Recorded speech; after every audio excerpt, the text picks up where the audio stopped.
Hindi kami binibigyan. Nakakatawa nga eh. Hindi kami binibigyan ng permiso ng mga mayor mag-rally. Alam mo, nasa konstitusyon yan.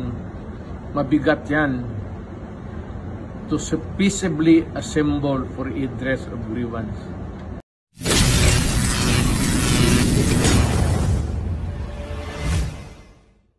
Ang Pilipino matatag at alam niya kung ano ang nangyayari ang dapat gawin. Ito naman ang gusto namin, mapayapa lahat ang mangyayari. Alam mo, hindi kami binibigyan. Nakakatawa nga eh. Hindi kami binibigyan ng permiso ng mga mayor mag-rally. Alam mo, nasa konstitusyon yan. Mabigat yan. To peaceably assemble for redress of grievance. It is a constitutional right of everybody. And you just cannot violate it.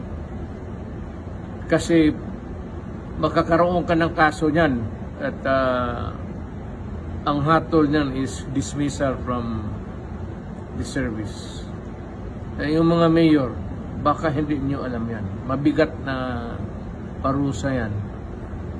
Sa konstitusyon yan eh. Kaya magdadalawang isip kayo. Lahat ng tao. Ako, dumaang presidente. Hindi ko ginawa yan sa buhay ko. Nung mayor ako, hindi ko ginawa yan sa buhay ko. Huwag kayo maghanap ng sakit ng ulo. Kasi pag napailan kayo ng kaso, si Marcos hindi tatagal dyan. Balang araw, bababa yan ang kaso ninyo. Sarili ninyong sakit ng ulo.